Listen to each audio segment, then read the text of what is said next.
Então, mais uma vez, boa noite a todos que estão acompanhando esta aula sobre finanças, né? Dar as boas-vindas mais uma vez a todos.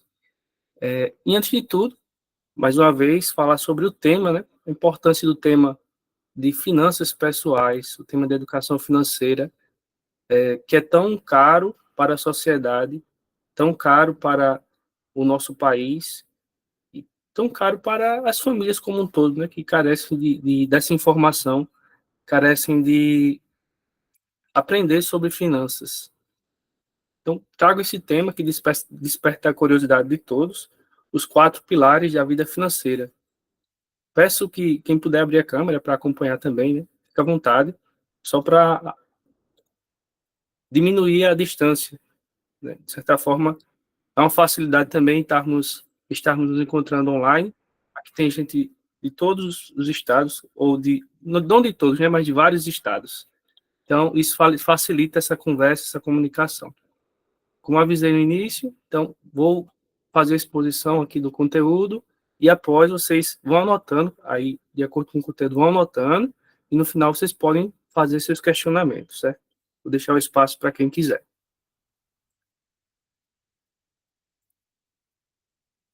Então, só me apresentando um pouco, né? Muitas pessoas já me acompanham na internet, já veem meu trabalho, mas algumas talvez não tenham conhecimento. Sou João Pedro, sou educador financeiro, sou empreendedor na área da contabilidade, também das finanças. Fiz mestrado recentemente em administração e especialização em educação financeira. Sou católico e casado. Então, só algumas informações básicas aí para nos ambientarmos.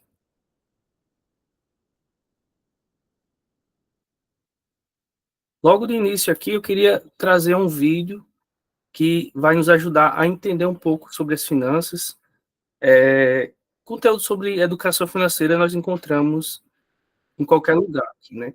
Nós colocarmos hoje no YouTube ou em qualquer meio de informação, nós conseguimos ter acesso. Mas aqui eu trago de forma compilada e acompanhando vocês para vocês terem um direcionamento, né? Isso aqui pode ajudar vocês. Então, é um vídeo não tão longo, mas eu peço que vocês tenham atenção e anotem detalhes do vídeo que chamar a atenção de vocês, certo? Todos nós já ouvimos a frase "não tenho dinheiro", e muitas vezes vindo de pessoas que possuem uma renda mensal, e às vezes até mesmo uma alta renda, com um bom salário mensal. Mas por que isso acontece? Porque às vezes parece que quanto mais trabalhamos, menos dinheiro temos, mesmo recebendo todo mês. É essa diferença entre ter renda e ter dinheiro que vai ser bem detalhada no vídeo de hoje. Seja muito bem-vindo ao canal Manual da Evolução. Em alguns vídeos passados, já falei de forma breve sobre essa diferença. Porém, no vídeo de hoje, vou aprofundar bastante nessa ideia que com certeza é o principal conceito da educação financeira. Que podemos até mesmo resumir as finanças pessoais em apenas esse único fato. Bom, se você entender o conceito principal de hoje, já vai estar na frente da maioria das pessoas no quesito conhecimento financeiro. Então, se já curtiu a ideia do vídeo, deixe seu like e bora pro conteúdo. A maioria das pessoas faz as contas do mês de acordo com a renda mensal. Ou seja, se vão receber 2.000, já mentalizam que vão poder gastar 2.000. Isso quando não utilizam de empréstimos, cartões de créditos e outros meios que fazem gastar mais do que o próprio salário, não é mesmo? Bom, quando temos uma renda de, por exemplo, R$ 2.000 e pensamos que temos dinheiro e podemos gastar tudo porque mês que vem vamos receber de novo, não significa que temos dinheiro realmente. Só significa que temos renda. Temos uma quantia que passa pela nossa conta bancária e já vai embora. Ou seja, não se tem dinheiro. Vivendo dessa forma, as pessoas sempre estarão vulneráveis a qualquer imprevisto ou acontecimento que vier a aparecer. Porque é completamente diferente ganhar dinheiro e ter dinheiro. Veja só, alguém pode ganhar R$ 10.000 no mês e gastar tudo como se não houvesse amanhã. Como também, alguém pode receber 5.000 e poupar R$ 2.000 mensalmente para investimentos, por exemplo.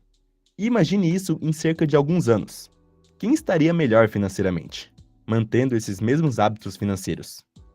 É exatamente por isso que, para a gente estar blindado a grandes problemas financeiros, temos que entender esse conceito fundamental das finanças e da economia como um todo, que é a diferença entre fluxo e estoque. Bom, continuando no exemplo dos 10 mil, receber essa quantia por mês é o fluxo, ou seja, é a renda que está pingando mensalmente na conta.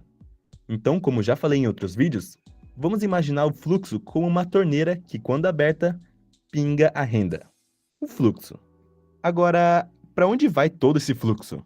Bom, vamos imaginar um recipiente que, teoricamente, armazenaria esse fluxo, que este vamos chamar de estoque. Aí eu te pergunto, alguém que ganha 10 mil no mês e gasta tudo, não tem estoque. Então, como ficaria esse recipiente? Exatamente, furado. Pois ao mesmo tempo que entra o fluxo, já sai, sem estoque nenhum, sem conservar nada do que se recebe. Agora, alguém que tem uma renda mensal de 5 mil, tem um fluxo de 5 mil, certo? E se consegue poupar para investir 2 mil mensalmente, consegue um estoque de 2 mil. E o legal do estoque é que aumenta à medida que o tempo passa, né? Porque, por exemplo, se alguém poupa 2 mil por mês, em 10 meses já terá cerca de 20 mil de estoque. Isso sem considerar os rendimentos por ter o dinheiro investido. Então, vemos que estar conservando o que se recebe mensalmente sem falta é essencial para aumentar o estoque gradativamente. É claro que precisamos também focalizar em aumentar o fluxo, ou seja, aumentar nossa renda. Porque se você já tem essa mentalidade de fluxo e estoque, quando conseguir ganhar mais aumentando o fluxo, vai consequentemente conseguir poupar mais, aumentando também o estoque, e não apenas o fluxo. Porque é indispensável aumentar o estoque. Mas você pode estar pensando, para que eu vou ficar acumulando dinheiro? Com certeza não é para você ficar juntando e poder dizer aos outros que está cheio de dinheiro. Muito pelo contrário. Para a gente estar razoavelmente bem com nossas finanças pessoais, é extremamente importante ter dinheiro investido na reserva de emergência. Ou seja, tenha seu estoque. Porque tenho certeza que em alguns meses você pensou que o dinheiro que recebeu no mês ia dar para custear tudo que você precisava no mês. Porém, por conta de alguns acontecimentos do dia a dia, teve que usar de outros meios, como cartão de crédito ou até mesmo empréstimos para complementar a renda, tendo que gastar além do que ganha. E é por isso que existe a reserva de emergência. Mas calma, não é porque você tem reserva de emergência que você tem que usar esse dinheiro para quando der vontade de comprar roupas, fazer viagens, ir em festas e tudo mais. Não é para resgatar dinheiro para essas coisas. Essa reserva é simplesmente para caso de emergência real, de você ficar sem renda, por exemplo. Neste caso, você utiliza desse estoque, da reserva. E é recomendado que você tenha 6 meses do seu custo de vida nessa reserva. E assim, você consegue atingir sua tranquilidade financeira. Por exemplo, se você gasta 2 mil por mês, tenha 12 mil reais na reserva para considerá-la completa. Mas claro que só de começar e colocar um dinheiro nessa reserva já é um avanço. Não foque tanto nesse número alto no começo. Vá indo aos poucos. Então, com a reserva formada, você vai ter fluxo, que é a sua renda, e também vai ter estoque, que é a reserva. Se você tem somente renda, você não tem dinheiro, pois só tem fluxo. Então, tenha estoque. Depois de ter a reserva de emergência formada, você já pode começar investimentos maiores, focando na sua independência financeira, investindo em ações e fundos imobiliários, por exemplo, focando no longo prazo e em receber rendimentos com o passar do tempo. Eu falo melhor sobre isso no vídeo que está aqui em cima. Eu recomendo você dar uma olhada. Bom, e essa questão de fluxo e estoque é também falada no livro Pai Rico, Pai Pobre, quando o autor Robert Kiyosaki diz: o que importa não é quanto dinheiro você ganha, mas quanto dinheiro você conserva. À primeira vista parece uma frase meio sem sentido, até porque desde sempre as pessoas só falam umas com as outras sobre quanto cada uma ganha, e não sobre quanto gasta. Nós somos acostumados a ver apenas o lado dos ganhos, sempre querendo saber quanto uma celebridade ganha, por exemplo, pensando como seria bom se ganhasse 2 vezes o que você ganha hoje e tudo mais. Sendo que também é importantíssimo a gente entender o lado dos gastos. Mas você pode estar pensando, quem ganha muito nem precisa ter um estoque e conservar um dinheiro. Cara, se você só ganha e gasta tudo, não importa a quantia que for, você não vai conseguir aumentar seu montante. não vai conseguir ter dinheiro consigo realmente. É como o exemplo da torneira e do balde. Não adianta nada ter um fluxo muito alto, mas ter um balde furado. Não vai armazenar nada.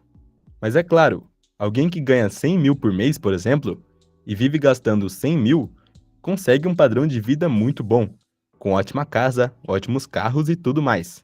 Porém, sem estoque nenhum, só fluxo.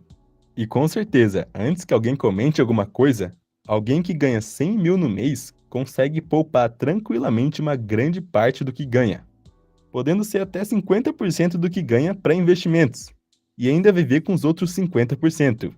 E viver muito bem, por sinal. Mas veja, neste exemplo, essa pessoa consegue poupar 50 mil todo mês. Ou seja, conserva uma grande quantia mensalmente.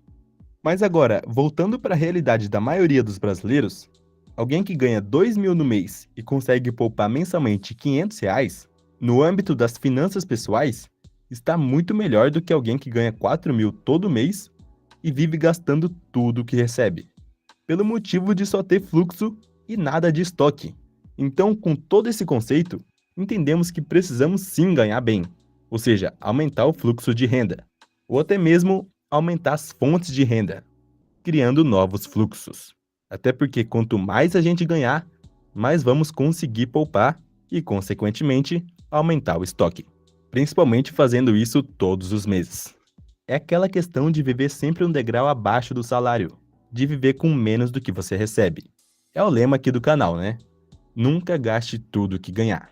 Mas também não precisa virar aquele Zé Continha, que fica contando até os centavos de tudo. Tudo é equilíbrio, é o que eu falo sempre aqui no canal. Por isso é importante ter bem clara essa diferença entre fluxo e estoque, principalmente para que, com o passar do tempo, aumentemos o estoque e, com isso, conseguir receber rendimentos provindos desse patrimônio investido, desse estoque que acumulamos durante os anos. Aumentando assim, com o passar do tempo, sua renda mensal, ou seja, seu fluxo. Veja que louco isso. Por estar aumentando o estoque, ou seja, estar investindo mais dinheiro, vai conseguir criar mais rendimentos. E esses rendimentos pingando na conta será seu fluxo, ou seja, o estoque vai também criar novos fluxos.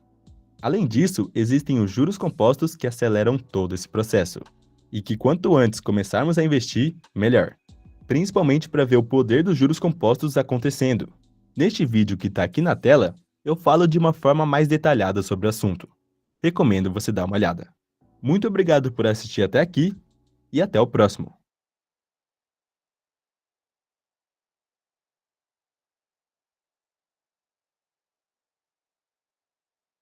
Então, esse vídeo quis mostrar logo a vocês logo de início, né?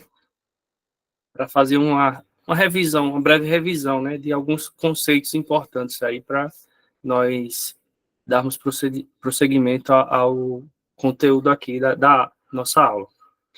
A educação financeira é tão importante, né? Olhando para a questão da família, que hoje no Brasil é a segunda maior causa de divórcio, né? São causados por problemas de finanças entre os casais, né? Bem como outras coisas, né? Como a gente vê hoje, muitas pessoas desenvolvem ansiedade, né? Ou até, não sei, se existe relação com a depressão ou algo do tipo, mas a ansiedade, existem estudos que sim, né? Por falta de organização financeira. E aqui eu trago os quatro pilares da vida financeira: planejar, controlar, proteger, ficou errado aqui, a escrita é proteger e investir. Esses são os quatro pilares que nós vamos tratar sobre cada um. Claro que não vai dar para detalhar muito, mas aqui nós já vamos ter uma boa, desculpa, uma boa ideia conceitual aqui de como conduzir a vida financeira. Algumas situações também, alguns fatos da vida financeira que eu queria que vocês perguntassem agora, a partir do vídeo que nós vimos aí e do que eu falei, Com quem você aprendeu sobre finanças, né? Queria que você parasse agora e pensasse, com quem eu aprendi sobre finanças? E a pessoa que eu convivo, né? Se é casado, com quem ela aprendeu sobre finanças? Quais são os modelos financeiros que ela tem, né? Que ela traz dos pais, ou se é de algum tio, do avô, né? De como, qual era a relação que tinha com o dinheiro ali, né? Nisso, quer falar?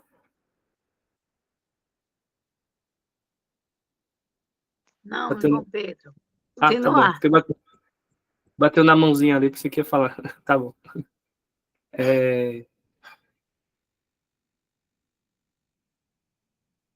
Pode variar. Pode acontecer de pessoas que têm exemplos de pais ou de avós que são muito desorganizados financeiramente, endividados, e a partir disso, ao ver essa situação, começam a ver o lado contrário das finanças e começam a estudar sobre finanças para não ser igual, ou realmente não estudam e acaba sendo igual mesmo, né? Se endividando, como também o contrário. A pessoa tem exemplos bons em casa, mas por algum motivo não estudou, ali não teve aquele conhecimento sobre finanças e acaba se atrapalhando com o dinheiro, né, nessa relação.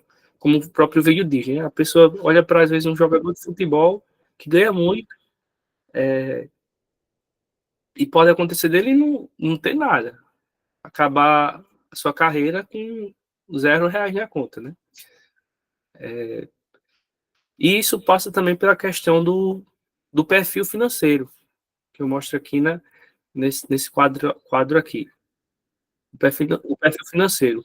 Você tem que saber qual é o seu perfil financeiro e também saber o perfil financeiro da pessoa que você convive, no caso, né? Se você for casado, se não for casado, mas se você convive com alguém, né? Com os pais, de certa forma, você se tem ali um contato com a pessoa que você convive diariamente, é importante você saber como a pessoa entende sobre finanças, né? O que ela entende sobre finanças. E não se ligar apenas, como o vídeo também falou, né? A gente sempre gosta de perguntar quanto a pessoa ganha, ou tentar estimar, fulano deve ganhar bem, mas a gente não olha esse lado do gasto, né? De saber quanto está gastando, será que a pessoa está guardando dinheiro ou não, né? Como ela está se planejando para o futuro. E olhando para essa questão do perfil financeiro, temos 4 aqui. Primeiro perfil, poupador, o perfil gastador, o desorganizado e o financista. O poupador é basicamente aquele que está guardando. Ele não sabe a finalidade, mas sabe que está guardando ali, né? Nem que seja debaixo da cama, está guardando ali o dinheiro. Vive sempre economizando. O gastador é o lado contrário. É o que não quer saber, né?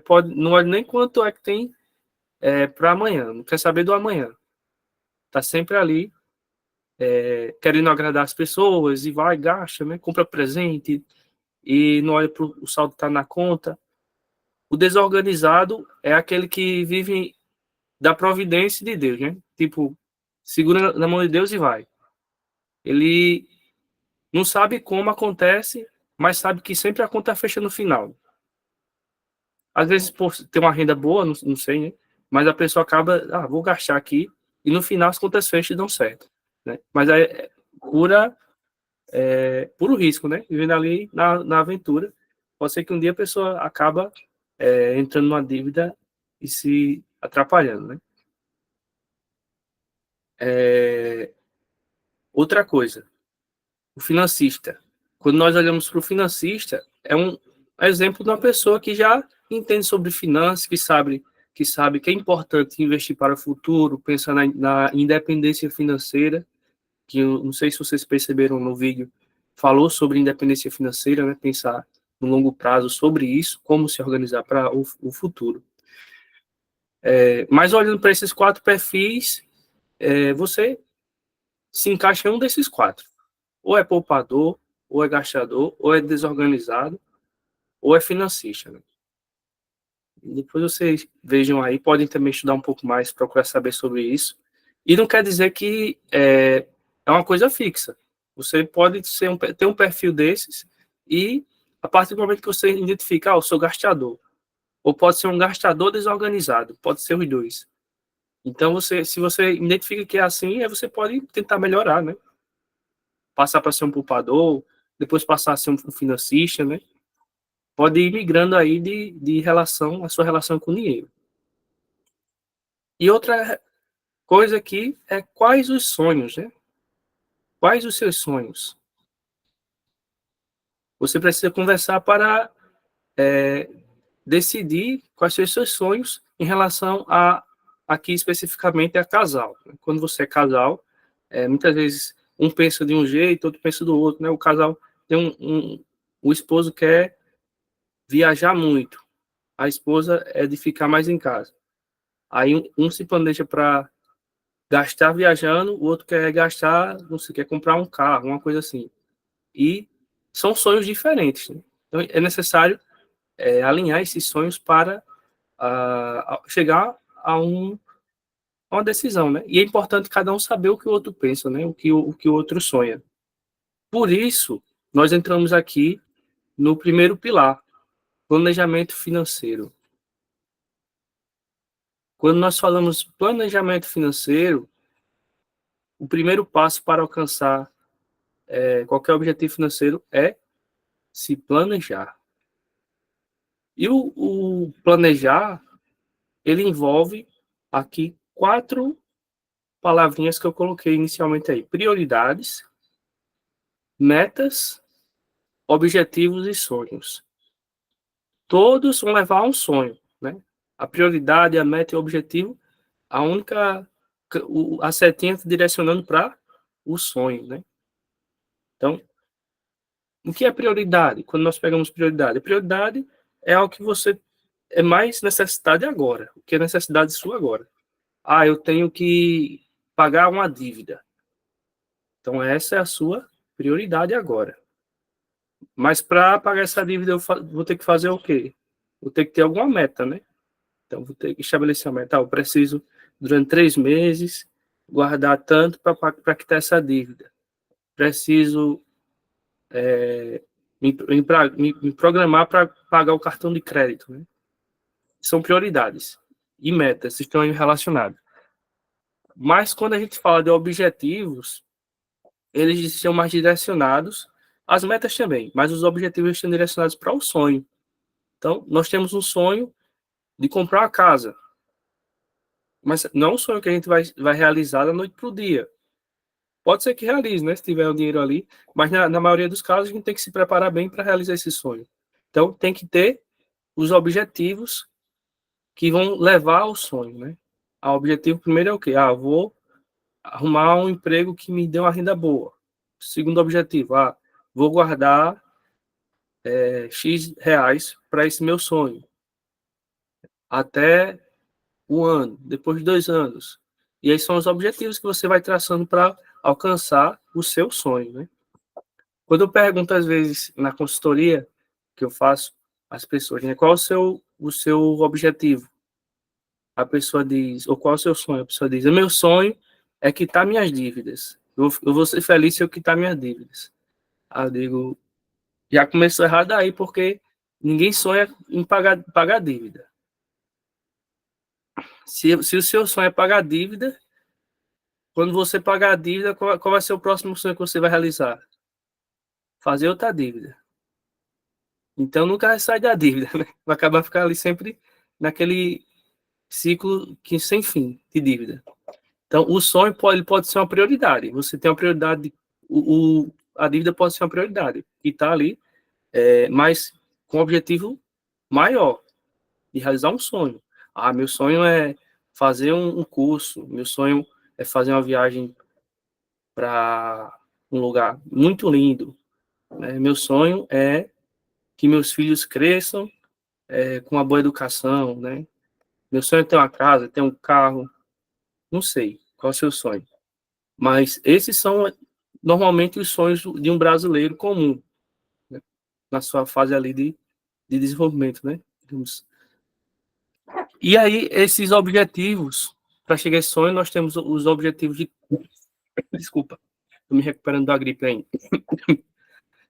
Objetivo de curto, médio e longo prazo. Normalmente, os objetivos de curto prazo, nós dizemos que é 2 anos, ali 1 ano, 2 anos. Né? O de médio prazo, de 1 a 5 anos, a depender também, né? Porque se a pessoa, às vezes, pensa mais a longo prazo, pode dizer que o curto prazo é até 5 anos e o médio de 5 a 10. Depende muito da visão da pessoa. Mas, normalmente, nós temos que o curto prazo é de 1 ano, até 1 ano, né? Médio até 5, e de longo prazo, de 10 para cima, né? Os objetivos aí que nós temos. Mas o fundamental, que eu coloco aqui como ponto, é se nós queremos realizar sonhos, nós temos que ter renda, gerar renda. Por que eu digo gerar renda? Porque eu não digo ganhar dinheiro.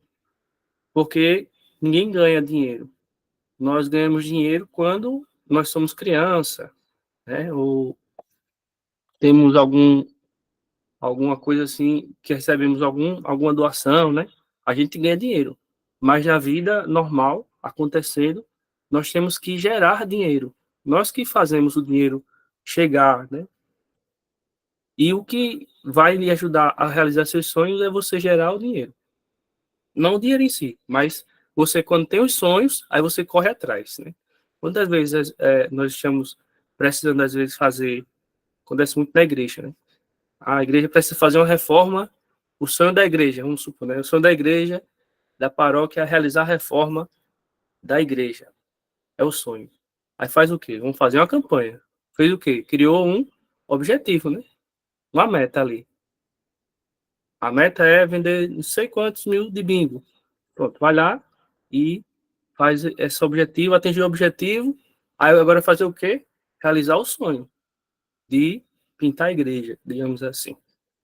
Então, assim funciona esse pilar, planejamento financeiro.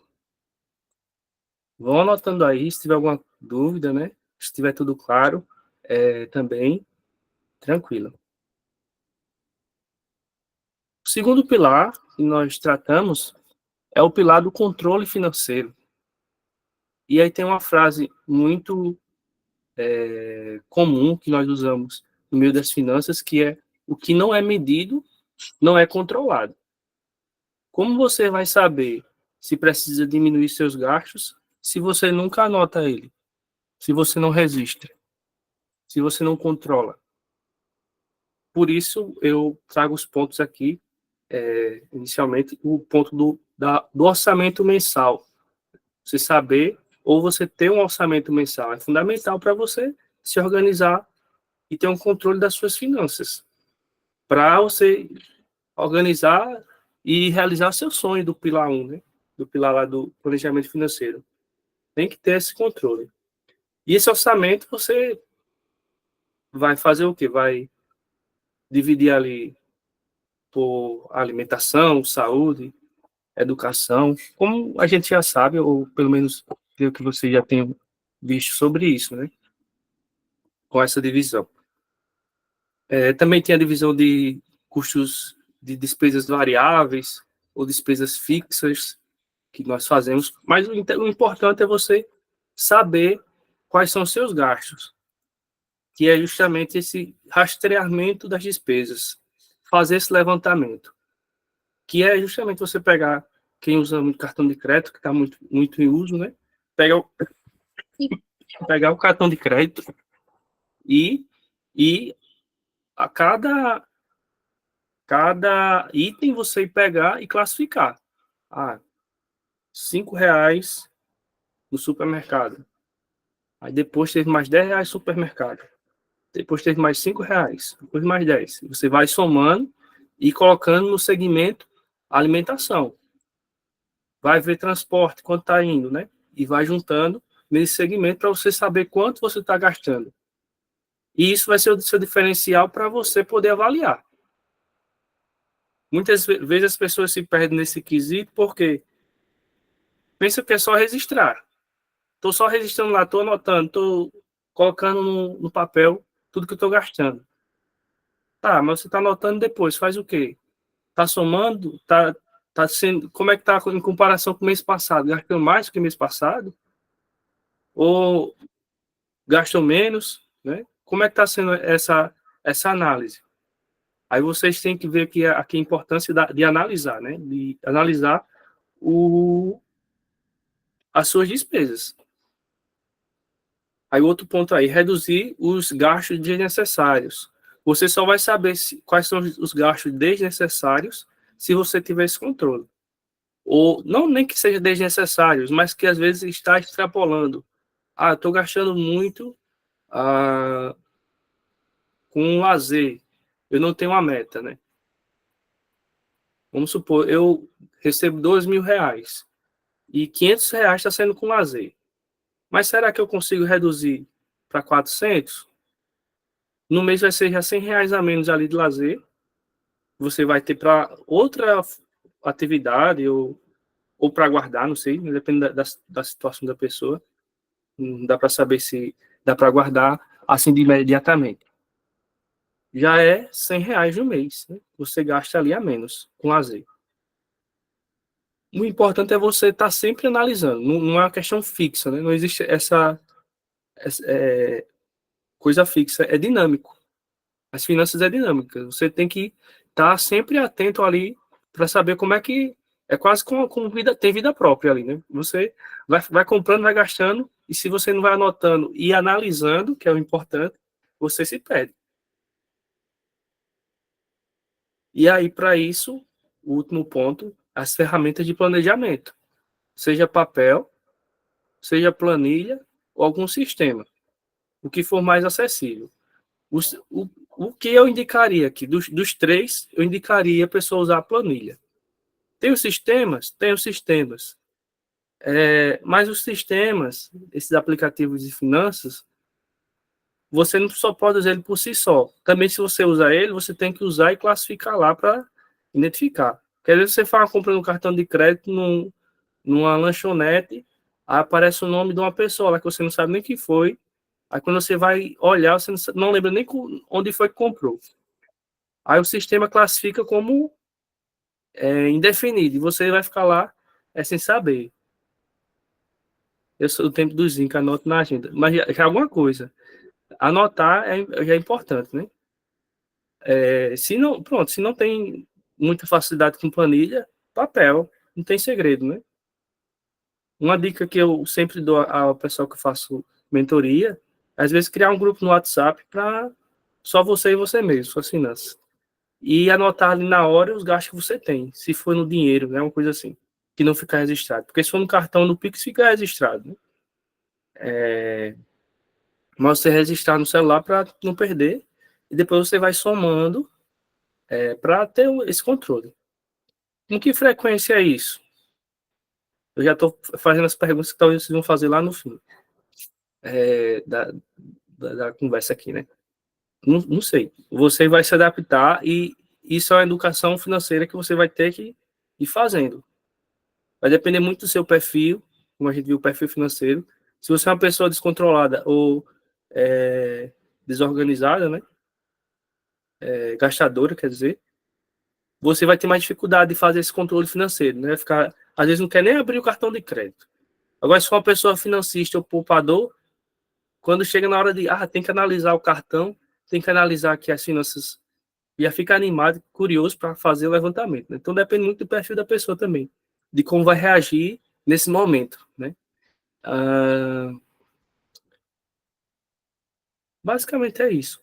Com relação à frequência, depende. Tem gente que faz semanalmente, né? Pega o final de semana ali, vou fazer levantamento da semana para ver quanto eu gastei e com o que eu gastei. Tem gente que faz quinzenal, tem gente que faz mensal. O importante é você não deixar passar mais de um mês, né? Mas sempre pegar ali para fazer esse levantamento. Finanças ou gastos normalmente se repete, né? Quem tem a rotina financeira já sabe mais ou menos que está gastando ali sempre.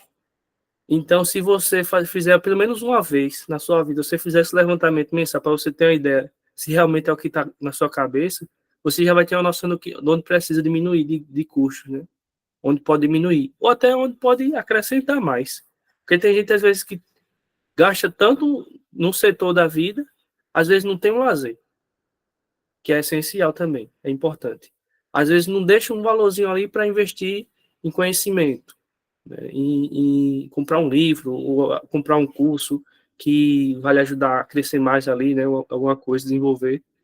Então, depende muito da sua situação financeira e da sua mentalidade, né? Vamos para o terceiro pilar, proteção financeira. Garantindo que imprevistos não comprometam o seu futuro. Isso é importante. Por quê? Porque a gente, como vimos no vídeo lá no início, nos deparamos com situações na vida que, se contasse a gente há 5 anos atrás, a gente nem imaginaria que aconteceu. Ou, se contasse ontem, a pessoa já ficava assim, não acredito que isso aconteceu comigo, né? Mas a gente tenta amenizar as circunstâncias da vida. Como? Aí aqui entra alguns pontos de proteção financeira. Primeiro, a criação da reserva de emergência, que foi falado no vídeo, lá no início, é importantíssimo para imprevistos. Não usar a reserva, como o vídeo disse, para gastar com viagem, gastar com roupa, com festa, mas é a reserva para imprevistos grandes, né? Fiquei desempregado, fiquei muito doente, não consegui trabalhar, né? Sou autônomo, não consigo trabalhar ali. Então tem essa reserva. Seguro de vida, eu acho que esse aqui é um dos mais importantes também, tanto quanto o plano de saúde. Eu não coloquei aqui também seguro de carro, né? Mas também seguro de carro, quem tem carro é importante ter o seguro. Mas o seguro de vida é tão importante porque o seu meio de vida é a sua vida, digamos assim, né? Às vezes a gente valoriza que eu tenho que ter um plano de saúde, eu tenho que ter um seguro do carro. O carro vai se embora e você fica como? Se não tiver um seguro de vida. Principalmente para quem é autônomo ou quem tem dependente, né? O seguro de vida é importante para dar uma assistência às pessoas que dependem de nós. O plano de saúde, hoje, o plano de saúde é um dos pontos importantes, não só hoje, né? Sempre foi. Mas quando a gente vai para um hospital público para ficar internado, é um sofrimento, viu? E quando eu converso com minha esposa sobre isso, que ela é médica, né? Ela diz que ela atende em hospital privado. Ela diz que pessoas que às vezes chegam sem plano de saúde para ser atendido lá na emergência, fica um prejuízo lá para pagar, né? 10 mil, não sei quanto mil de diária, às vezes, para ficar no apartamento lá para ser atendido, para ficar sendo cuidado. São coisas, situações que acontecem assim, né? Seguro profissional é para pessoas que realmente precisam de responsabilidade civil ali, né? Às vezes tem processo. Quem trabalha com situações que são mais tendenciosas a ter esse tipo de processo ou danos, né, a terceiros. O planejamento sucessório se enquadra mais a pessoas aí que já estão com patrimônio alto e não sabe como vai fazer para passar para os filhos. Porque uma pessoa, quando falece hoje, os herdeiros, para pegar a herança, paga no mínimo 20% a 30% de imposto. Aí você pega uma pessoa que tem R$ 1 milhão de patrimônio e deixou de herança. Os herdeiros vão ter que juntar 200 mil, 300 mil reais para ter acesso à herança. Então, requer um planejamento adequado ali para você ter acesso. Você pode dizer, isso aqui não está fora da minha realidade. Podia estar até hoje, mas a partir desse conteúdo de hoje, você viu da importância de construir sua independência financeira. Quando você chegar na sua idade mais avançada, já está com patrimônio elevado, né? Assim eu espero. E a importância aqui, o último ponto, a importância de estar preparado para amenizar as situações. Isso é o ponto fundamental da proteção financeira, né? Não quer dizer que você, vou contratar, vou ter uma reserva de emergência, vou ter um seguro de vida, vou ter um plano de saúde, eu já vou estar na paz. Não, a gente tenta diminuir as circunstâncias, né, para o baque não ser tão grande, como no caso do falecimento. Imagina aí, a pessoa já tem a perca de um familiar, aí depois a gente tem outro baque financeiro, porque tem que pagar muito imposto para poder rever a herança, e lá vai. Então, são coisas que a gente tenta amenizar situações, né, na vida financeira. E, por último, o pilar dos investimentos. Faça o dinheiro trabalhar por você. Também é uma das frases que nós usamos no mundo das finanças. Faça o dinheiro trabalhar por você. Quando a gente não faz o dinheiro trabalhar para nós, às vezes nós trabalhamos para o dinheiro, principalmente se nós ficarmos endividados. Os juros ali vai crescendo exponencialmente e a gente vai ficando pior na situação. Mas quando a gente entende que investindo os juros estão a nosso favor, aí nós conseguimos alcançar outros caminhos, né? Melhores caminhos. E aí esses investimentos, o que acontece? Eles precisam estar alinhados com os objetivos e nossos sonhos. E também alinhado com o nosso perfil de investidor. Muitas vezes as pessoas chegam querendo investir. Aí diz, eu quero investir em criptomoeda. Aí eu digo, você tem reserva de emergência? Você tem um plano de saúde? Tem um seguro de vida? A pessoa, às vezes, nem chega no seguro de vida, né? Nem no plano de saúde, porque só pergunta se tem reserva de emergência. A pessoa já disse que não tem. Aí eu digo, e você quer botar seu dinheiro nas criptomoedas? Que é um investimento, hoje é um investimento de alto risco, né? Hoje está se conhecendo mais sobre criptomoeda, mas é um investimento de alto risco ainda. Você pode ser que valorize muito, pode ser que também dê um prejuízo total ali, você perca tudo. Então, acaba com seus sonhos, né? Se você perder esse dinheiro. Mas que eu oriento, vá aos poucos, né? Vá conhecendo, vai estudando ali e começando a investir. Mas tudo também com o seu tipo de perfil, que são esses três aqui: conservador, moderado ou arrojado. O conservador, ele normalmente só investe em coisas mais leves, digamos assim, menos arriscadas, né? Mais previsibilidade. O moderado ele já começa a se arriscar um pouco mais ali, digamos que uns 30% do seu orçamento, do seu investimento ali, ele coloca em coisas mais arriscadas. E o arrojado, ele já coloca 50%. Veja só, o conceito do arrojado é 50% do seu patrimônio em investimento de alto risco. 50%. Às vezes, a gente quer colocar 100% já no investimento de alto risco, sem ter pelo menos uma reserva. Mas é importante a gente ter esse conhecimento para ir devagar, né? E o que nós buscamos?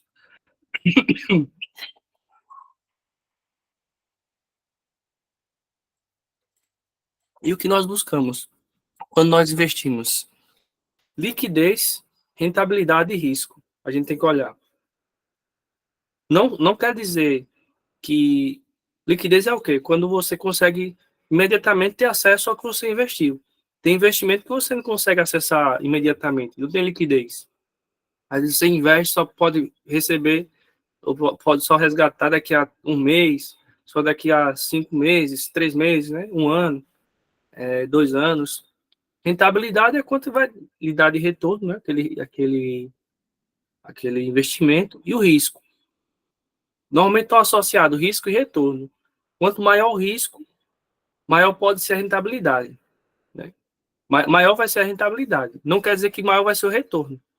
Quanto maior o risco, a pessoa às vezes, vou investir, tem uma ação que está valendo ali, está me dando um retorno de 20%. Mas o risco dela, com certeza, é alto. Para ela estar dando um retorno de 20%, é porque o risco dela é alto. Mas a gente pensa que porque o risco é alto, a gente vai ganhar muito. Não, a gente está se arriscando muito e a rentabilidade é alta. Mas aí não garante que você vai receber aquilo mesmo, de fato, né? E aí os tipos de investimento, nós temos aqui renda fixa, e o renda variável. O renda fixa eu citei dois aqui, que são mais comuns, que é o CDB, que é o Certificado de Depósito Bancário, quando nós emprestamos dinheiro ao banco, e o Tesouro Direto, quando nós emprestamos dinheiro ao governo, financiamos o governo. A renda variável, temos as ações, quando nós investimos em empresas, nos tornamos sócios de empresas, e fundos imobiliários, quando nós investimos em galpões, em imóveis. Você investe e tem um retorno ali. Você começa a ser dono de um imóvel sem ter comprado e desembolsar um valor alto. Comprar uma partezinha, né? Comprar lá uma cota de R$200, de R$100, não precisa comprar um prédio inteiro, mas você já tem um retorno a partir daqueles investimentos pequenos que você vai fazendo. E também quando falamos em investir, e aqui trago esses pontos, né?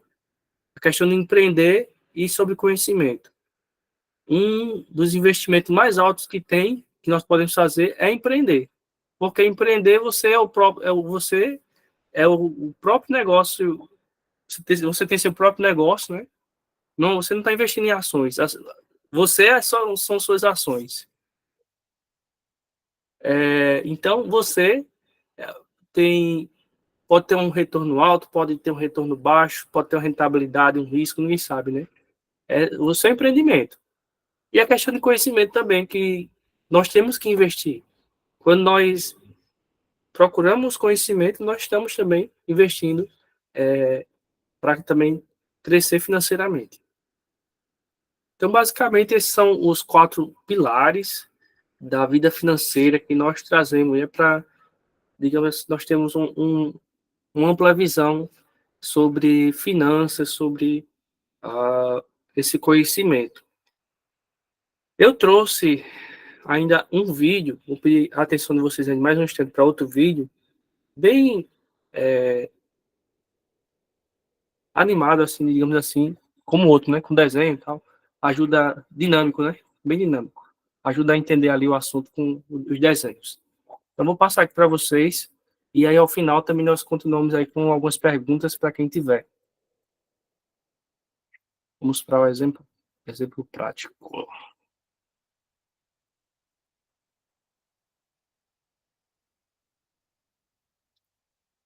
Ronald Read.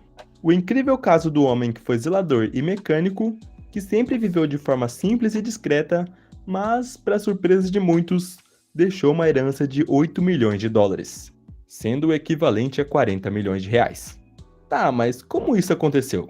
Bom, vamos começar do começo, né? Read nasceu em uma cidade pequena dos Estados Unidos no dia 23 de outubro de 1921. Durante sua infância e adolescência, ajudava a cuidar da pequena fazenda de sua família. Há relatos de que para ir para a escola ele pegava caronas, e quando não era possível, ia caminhando por mais de 6 quilômetros para ir e para voltar da escola, sendo a primeira pessoa da sua família a concluir o ensino médio. Ao ficar adulto, chegou até a servir o exército, e depois que foi dispensado do serviço militar, foi para uma cidade do mesmo estado que nasceu, e lá passou 25 anos sendo mecânico de um posto de gasolina. Sempre viveu de forma simples e sem muitos luxos. Para você ter uma ideia, seus maiores hobbies eram cortar lenha, colecionar selos e ler livros. Ou seja, o que mais gostava de fazer eram coisas simples e que não exigiam grande dinheiro gasto. Porém, mesmo ganhando pouco, comprou uma casa de 2 quartos, financiou a educação universitária de seus enteados e depois desses 25 anos sendo mecânico do posto de gasolina, chegou a comprar esse posto. Porém, vendeu depois de alguns anos quando decidiu se aposentar. Mas depois de um ano aposentado, não queria ficar parado e foi quando começou a trabalhar como zelador de uma loja. Trabalhou por lá por mais de 17 anos de sua vida, ficando assim aposentado pela segunda vez aos 76 anos de idade. Read sempre viveu de forma bastante econômica, até demais eu diria. Roupa para ele estava longe de ser sua prioridade, tanto que ele usava até alfinete nas roupas para segurá-las. Ele tinha um carro velho que estacionava longe de parquímetros para não ter que pagar, mesmo que isso lhe custasse andar a pé por mais tempo. Bom, como disse uma colaboradora responsável pela administração da herança de Read, se ele pudesse poupar um centavo, ele poupava. E agora você deve estar se perguntando, mas como ele ficou milionário conseguindo tanto dinheiro? Com certeza não foi apenas por poupar o dinheiro que ele ganhava. Ronald Read era um poupador nato. Porém, tinha um objetivo: investir o máximo que podia em ações de boas empresas. Ele sempre lia livros e revistas sobre economia e mercado financeiro em geral. Sua estratégia de investimentos era aquela tão conhecida hoje em dia, de comprar ações de boas empresas pagadoras de dividendos. Assim, toda vez que recebia dividendos, reinvestia, comprando mais ações, formando aquele efeito de bola de neve no longo prazo. Sendo essa também a estratégia do maior investidor pessoa física da Bolsa de Valores do Brasil, o Luiz Barsi Filho. Mas bom, Reed começou a se apaixonar por investimentos na biblioteca, quando viu pela primeira vez um jornal do The Wall Street Journal, que depois desse dia virou rotina ler notícias do mercado de capitais, tanto que posteriormente devorou todos os livros, jornais e revistas que tinha acesso na biblioteca da sua cidade. Ele sempre diversificou bastante os investimentos, comprando ações de várias empresas diferentes. Para você ter uma ideia, ele tinha um total de 95 empresas na carteira de ações dele quando faleceu. Além disso, também diversificava entre os setores, sendo ele os setores de saúde, telecomunicações, serviços públicos, transporte ferroviário, bancos e bens de consumo. Essa diversificação dava uma maior segurança para ele, pois quando uma empresa estava indo mal, outra compensava. É aquele conceito básico que todos que investem sabem, né? Nunca coloque todos os seus ovos em uma cesta só. Ou seja, diversifique seus investimentos. Não deixe tudo em uma única cesta. E ao ouvir sobre um zelador que ficou milionário, você pode ter pensado que ele deu um tiro certeiro em uma empresa que valorizou demais e assim ficou milionário. Mas não. O que ele fazia era literalmente a estratégia de buy and hold. Comprava ações e as mantinha com ele. Ou seja, ele raramente vendia suas ações. O negócio dele era acumular cada vez mais ações para assim receber mais dividendos. Sendo assim, quando recebia dividendos, reinvestia para aumentar seus retornos. Para você que ainda não conhece sobre dividendos, eles nada mais são do que os lucros das empresas, que quando você tem ações de determinada empresa, você se torna sócio dela. Dessa forma, quando a empresa lucrar, você também vai receber a sua parte do lucro de acordo com o total de ações que você tiver. E para você ter uma ideia, ele tinha os papéis de ações. Não era nada tecnológico, era tudo impresso mesmo. Os certificados de todas as suas ações eram guardados em um cofre no banco. Imagina a pilha de papel de certificado de ação que ele tinha dentro desse cofre. E como ele vivia sempre de maneira extremamente simples, no dia que ele morreu aos 92 anos de idade, em junho de 2014, foi quando todos ficaram sabendo da notícia, saindo em todos os jornais, que aquele simples senhorzinho na verdade era milionário, falecendo com um patrimônio de 8 milhões de dólares. E foi aí que saíram as notícias das doações que ele fez, doando 2 milhões para os seus 2 enteados, 4,8 milhões para o hospital da cidade e 1,2 milhões para a biblioteca. Para isso, ele já tinha feito o atestado com sua advogada ainda em vida. Sua advogada era a única pessoa que sabia da fortuna que ele tinha. Ninguém mais sabia que ele tinha tudo isso investido. Seus enteados sabiam que ele investia, porém nem suspeitavam que tinha algo na casa dos milhões. Para você ter uma ideia, ao todo, 2 milhões e 800 mil americanos morreram em 2014, e menos de 4 mil deles tinham um patrimônio líquido de mais de 8 milhões de dólares quando faleceram. Eu não encontrei informações sobre quanto ele investia frequentemente, porém tem uma frase que encontrei dele.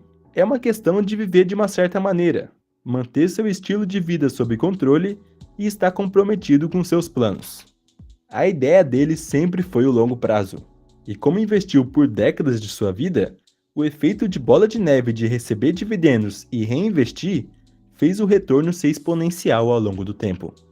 Para você ter uma ideia, seria necessário investir cerca de 350 dólares por mês, com uma rentabilidade anual de 8% ao ano, ao longo de 65 anos para atingir o patrimônio dele. Não sabemos ao certo quanto ele investiu mensalmente. Porém, de acordo com cálculos, ele investiu consistentemente durante mais de 50 anos de sua vida, e sempre reinvestindo tudo que recebia. Pelo que tem conhecimento sobre, ele não chegou a desfrutar tanto de seus dividendos mesmo na velhice quando recebia uma boa quantia. Isso eu já vejo sem sentido, afinal, do que vale a pena juntar dinheiro por juntar e nunca desfrutar disso?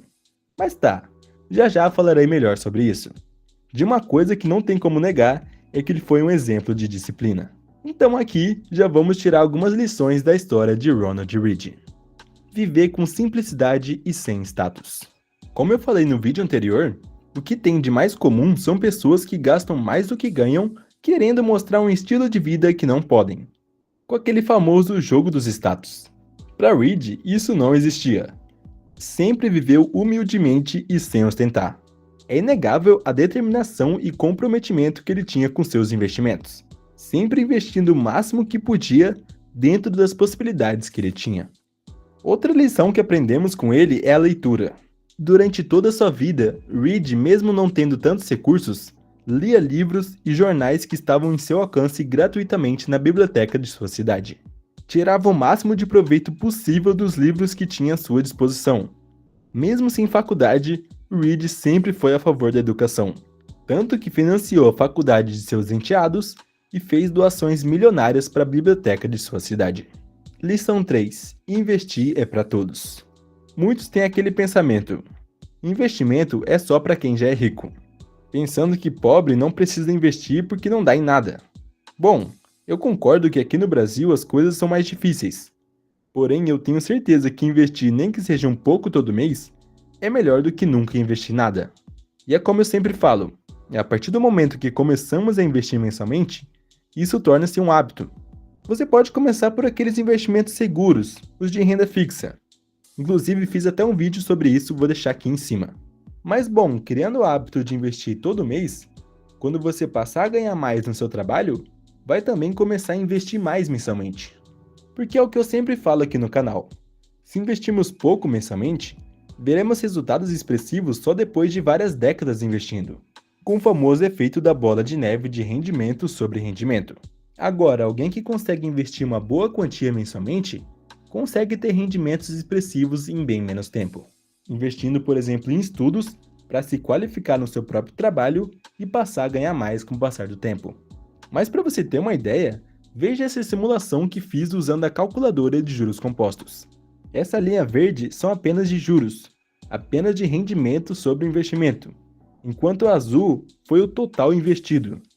Essa foi apenas uma simulação que fiz de investir R$ 350 por mês durante 51 anos com retorno de 11% ao ano, sem tirar dinheiro do investimento e sempre reinvestindo tudo que receber de rendimento. Mas bom, eu fiz essa simulação para mensurar mais ou menos a paciência e consistência que Ronald Read teve durante toda a sua vida. Porém, muitos veem a história dele triste por ele economizar demais e não aproveitar a vida, tendo uma vida inteira apenas juntando dinheiro e nunca desfrutando disso, apenas deixando herança para os outros. Porém, provavelmente o maior propósito dele era deixar doações para as instituições da cidade e família. Tinha esse objetivo de deixar um legado para sua comunidade. Mas se vocês querem minha opinião sobre... Bom, eu acredito que o equilíbrio vale muito mais a pena.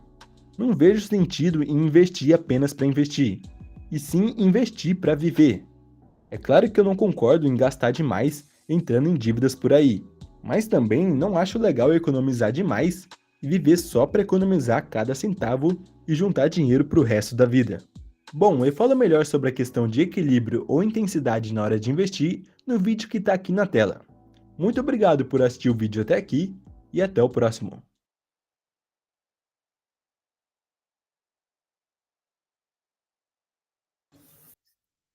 Só dando continuidade, né, para já chegando ao fim da aula, e aí vou abrir para quem quiser fazer alguma pergunta, alguma consideração. Daqui a gente tira dessa aula 4 pontos aí, né, importantes. Tem um objetivo claro de curto, médio e longo prazo. Tem um orçamento, né, e cuide dele. Tenha proteções financeiras e comece a investir com constância, né? O exemplo do vídeo aí mostra muito bem isso, que o passar do tempo, quanto mais antes a gente começar a investir, melhor vai ser na nossa melhor idade, né? Quando estivermos idosos, o valor que a gente investe ali, né? E o diferencial é os juros compostos e o tempo, né? O tempo ali passando ali. Quando a gente faz uma simulação pegando R$ 200 durante 30 anos, dá quase R$ 1 milhão. Isso a gente não aprende quando está jovem e não faz, não coloca em prática, né? Mas se todo mundo fizesse, tivesse uma constância de estar investindo R$ 200 por mês, facilmente chegaria aos 50, 60 anos com R$ 1 milhão, né? Mas na hora com seus 20 anos, 25 anos, 30 anos, na verdade, também, né? 30 por 60 é um pulo ali de investimento.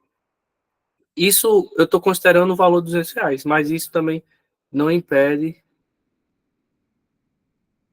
isso não impede de analisar de acordo com a sua idade para fazer um cálculo de quanto precisaria para você chegar a ter um valor que você achar que é importante ter ali na sua, quando tiver idoso, né? Ou idosa. Uma dica aqui de livro que eu trago é esse do Gustavo Cerbasi, Dinheiro, o Segredo de Quem Tem. É um livro muito bom, muito didático para quem quer aprender um pouco mais aí sobre conceitos básicos e vai ajudando, né? Quanto mais você vai lendo sobre esse tema, mais você vai criando gosto, vai crescendo, né, no entendimento. Finanças, não, educação financeira não é um crescimento assim, não é, não é como se fosse subindo assim de lado. É sobe e desce, sobe e desce, sobe e desce. Você aprende uma coisa, aí quer botar em prática, ainda não consegue, aí vai, começa do zero de novo, né? Quando você olha para o seu controle financeiro, se você não relaxar um tempo ali, você se perde todo nas contas. Tem que voltar, ter o controle, analisar, aí lá vai. E assim você vai crescendo. Perguntas agora. Eu vou só para a gravação, para a gente continuar sem a gravação aqui, certo?